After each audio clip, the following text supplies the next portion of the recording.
సోదరులు వెంకటేశ్వర రెడ్డి గారు రాజేంద్ర నగర్ నియోజకవర్గ ముఖ్య నాయకులు.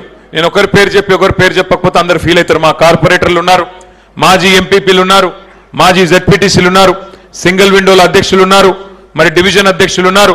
అందరికీ ఈరోజు ఈ కార్యక్రమంలో పాల్పంచుకుంటున్న మా అన్నదమ్ములకు అక్క చెల్లెలందరికీ చేతులు జోడించి హృదయపూర్వకంగా మీ అందరికీ హృదయపూర్వకంగా నమస్కారాలు. మీ పోరాట స్ఫూర్తికి మరి హృదయపూర్వకంగా ధన్యవాదాలు.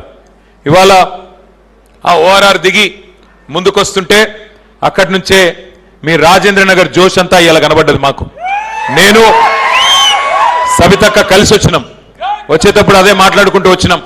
ఎమ్మెల్యే గారు పోయినా పార్టీకి మాత్రం ఏం డోకాలేదక్క, సమరానికి సై యుద్ధం ఎప్పుడు వస్తుందా అన్నట్టుగా మన వాళ్ళందరూ తయారున్నట్టుగా కనబడుతున్నదని చెప్పి అక్క నేను మాట్లాడుకుంటూ వచ్చినాం.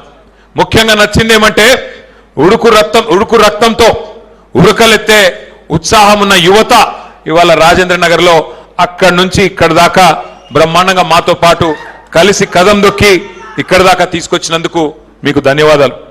ఇవాళ వాస్తవం ఏమంటే మేము ఇక్కడికి వస్తా ఉంటే కల్పన అని ఒక అమ్మాయి కలిసింది.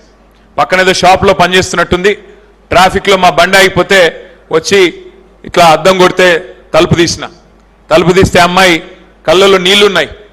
ఎప్పుడొస్తారన్నా మళ్ళా అమ్మాయి నోట్లోకి వచ్చిన మాట, అన్నా ఎప్పుడొస్తారన్నా కబ్ ఆయింగే ఫిర్ కేసీఆర్ సాబ్ కబ్ వాపిస్ ఆయింగే కబ్ ఫిర్ ఏక్ బార్ హుకూమత్ సంభాలింగే అంటూ ఆ అమ్మాయి అడిగిన మాటలు, ఆమె కళ్ళల్లో నీళ్లు చూస్తుంటే అది ఆ అమ్మాయి ఆవేదన కాదు.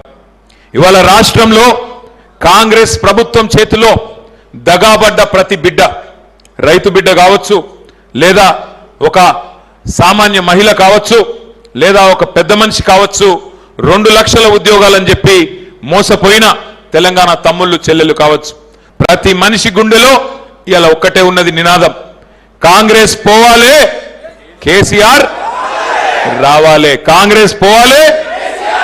ఇది ఒక్కటే నినాదం ఉన్నది. మనం ఎదురు చూసేది కేవలం క్యాలెండర్ ఎప్పుడు మారుతుందా అని చూడాలి గంతే. కానీ ఒకటి పక్క, కాంగ్రెస్ కేల్ ఖతం, దుకాణం బంద్, కేసీఆర్ తిరిగి వచ్చేది ముమ్మాటికి పక్క. ఇది ఎవరు మార్చలేరు.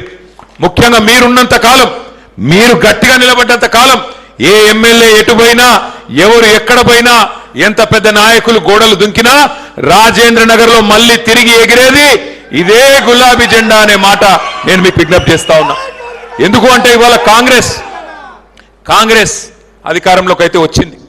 అడ్డగోలు అబద్ధాలు, 1 కాదు 2 కాదు, 420 వాదే, 420 హామీలు ఇచ్చినారు. ఒక్కసారి గుర్తు తెచ్చుకోండి, ఎన్ని మాటలు, ఎన్ని అబద్ధాలు. 13 డిక్లరేషన్లు, 420 హామీలు, 6 గ్యారంటీలు. 100 రోజుల్లోనే అన్ని అమలు చేస్తాం, అందరికీ అన్ని ఇస్తాం అని అడ్డగోలు హామీలు ఇచ్చి అధికారంలోకి అయితే వచ్చినారు. మరి వచ్చిన తర్వాత ఏమైంది? ఈరోజు మీ అందరికీ కనబడతానే ఉంది. ఇవాళ ఎట్లాంటి పిల్లలు ఉన్నారు మన దగ్గర, ఎంత చాకుల్లాంటి పిల్లలు ఉన్నారు. ఒక సినిమా ట్రైలర్ రిలీజ్ అయితేనే చెప్పేస్తున్నారు చూసి, సినిమా హిట్ అవుతుందా ఫట్ అవుతుందా. ట్రైలర్ చూడంగానే చెప్తున్నారు, అన్న ఇది ఆడేది కాదు, లెక్క ఖతం అని చెప్పి.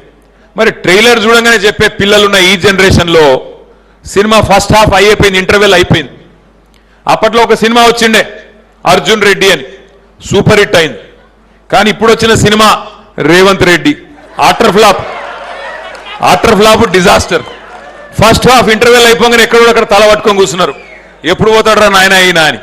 ఆ పరిస్థితి ఇవాళ రాష్ట్రంలో ఉన్నమాట వాస్తవం. కాకపోతే తేడా ఏమంటే, ఒక సినిమా ఫెయిల్ అయితేనేమో ప్రొడ్యూసర్కి నష్టం వస్తుంది. కానీ ఈ సినిమా, ఈ రేవంత్ రెడ్డి అనే సినిమా వల్ల 4 కోట్ల తెలంగాణ ప్రజలకు నష్టం వస్తున్నది. అది బాధ. సినిమా పోతే ఏం కాదు, ప్రొడ్యూసర్ నష్టపోతాడు. కానీ ఈ సినిమా 4 కోట్ల మందిని ముంచెతందుకే వచ్చింది. మరి వాళ్ళ వాస్తవం ఏంది అంటే, ఎట్లా ఉంది పరిస్థితి అంటే, మొన్న మధ్యన एक नवाब साहब है, पुराने जमाने के नवाब साहब है, वो आए थे मेरे पास एक शादी का त्योहार देने, अपना कार्ड देने आए थे मेरे पास. आके बोलने लगे, मैं पूछा साहब कहां से आप? बोले हम शमशाबाद के एरिया के रहने वाले हैं. तो बोला अच्छी बात है साहब, जरूर आने की कोशिश करता हूं, क्या हाल है पूछा मैं. बोले साहब ऐसा है, जब एक जमाने में निजाम नवाब थे तो हमारे दादा परदादा को 2000 एकड़ यही शमशाबाद के आसपास हमारे को लिख के दिए थे. हुआ यह है पिछले 100 साल से हम लोग ही है उस जमीन में। पर हाल ही में जब कांग्रेस की हुकूमत आई, हमारे को सडनली फोन आया कि भाई आके मिलो। अभी वो 2000 एकड़ तो गायब हो गए, हमारे पास बचा पुचा 300-400 एकड़ है साहब। फोन आया तो हम लोग वहां गए, रेवेन्यू मिनिस्टर के ऑफिस से फोन आया, हम लोग गए। जाते ही बोले हमारे को कि भाई आपका जमीन जो है उसको डाल दिए हम लोग प्रोहिबिटेड लिस्ट में, 22A में डाल दिए। बोले अरे ऐसा कैसा साहब, 100 साल से हमारे इस पास है। बोलते नहीं नहीं नहीं, वहां के लोकल किसान आए, आपके खिलाफ कुछ शिकायत करे, इस वास्ते में उसमें डाल दिया। बोले कहते तो कैसा करना साहब, क्या करना? बोलते कैसा करना क्या, हम लोग ऐसे ही जीत के आए क्या? 1000 करोड़ खर्च हुआ हमारे को, तुम भी क्या करो, एक एकड़ का 1 करोड़ दियो, तब मैं आपको काम करता हूं। ఇది నేను చెప్పేదేదో కహాని కాదు. ఆయన పాపం పెళ్లి కార్డు ఏనికి వచ్చిన పెద్ద మనిషి, 300-400 ఎకరాలు ఆయనకి జాగున్నది. ఆయన వచ్చి చెప్పుకున్న బాధ. ఆయన ఏం చెప్పిండు ఎరికేనా? సార్ నేను 2 ఏళ్ళు ఏమన్నా చేసి కష్టపడి ఈ దొంగల నుంచి నా భూమిని కాపాడుకుంటా, కానీ 2 ఏళ్ళు అయినాక మీరు వచ్చినాక మాత్రం ఈ దొంగల భర్తం పట్టాలి సార్, ఇడిచిపెట్టొద్దు, దుర్మార్గులు వీళ్ళు. 1 కోటి ఎకరాలు, 1 కాదు 2 కాదు, 1 కోటి ఎకరాలు భూములు ఇవాళ తెలంగాణలో ప్రోహిబిటెడ్ లిస్ట్ లో పెట్టి ఆ 1 కోటి ఎకరాలను అడ్డం పెట్టుకొని బ్లాక్మెయిల్ దందా చేస్తా ఉన్నారు సార్ వీళ్ళని చెప్పి చెప్తా ఉన్నాడు. అంటే ఇవాళ పరిస్థితి ఎట్లా ఉందంటే, రాష్ట్రంలో ప్రభుత్వం లేదు, రాష్ట్రంలో ఒక మాఫియా రాజ్యం నడుస్తా ఉన్నది. ఎక్కడికక్కడ అందినంత దోచుకో, దోచిన కాడికి దాసుకో, ఆ స్కీమ్ నడుస్తా ఉన్నది. Land mafia, sand mafia, mining mafia, మంత్రులే మాఫియా అయిపోయారు. ఆ మధ్యలో సినిమా వచ్చిండే దండుపాలెం అని. ఆ దండుపాలెం దొంగల ముఠాకు అధ్యక్షుడు రేవంత్ రెడ్డి, దండుపాలెం బ్యాచ్ కు అధ్యక్షుడు ఆయనే. ఆయన కింద ఉండే మంత్రులంతా ఎవరికి దోచినంత వాడు దోసుకుంటున్నాడు. ఇది వాస్తవం, నేను చెప్పేది మీకు గండ్లబడుతున్నది.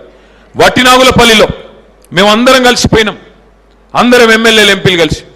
ఒక సామాన్య కుటుంబానికి సంబంధించిన భూములు, వాళ్ళు ఎప్పుడో 50-60 ఏళ్ళ కేలు పెట్టుకున్న భూములు ఇలా భూముల ధరలు పెరిగినాయని రెవెన్యూ మంత్రి కొడుకు పోయి గూండగాలను వేసుకొని 70 మందిని పోయి వాళ్ళందరినీ ఆడికెళ్ళి తరిమేసే ప్రయత్నం చేసినాడు. ఒక నిజాయితీ గల పోలీస్ अधिकारी हबीबुल्ला खान, एक ईमानदार पुलिस ऑफिसर, उनको नहीं मालूम था कि मंत्री का और चीफ मिनिस्टर का नजर पड़ गया उनके जमीन पे। उन्होंने जाके शिकायत करे तो उन्होंने FIR कर दिए। हबीबुल्ला खान साहब इंस्पेक्टर थे, उन्होंने अगले ही दिन उनको ट्रांसफर कर दिए. అంటే ఏంది పరిస్థితి అంటే, నిజాయితీగా పనిచేసే అధికారులకు స్థానం లేదు. మొన్న మీ శంషాబాద్ MRO కార్యాలయం మీద ఏసీబీ రైడ్ అయింది.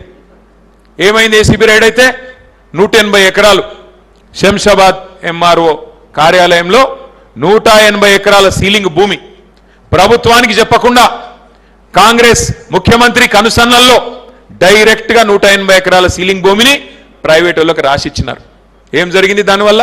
हमारे बड़े भाई हंस रहे वहां बैठ के, मालूम है, आपको भी मालूम है, हमारे को भी मालूम है कौन था इसके पीछे, कौन कौन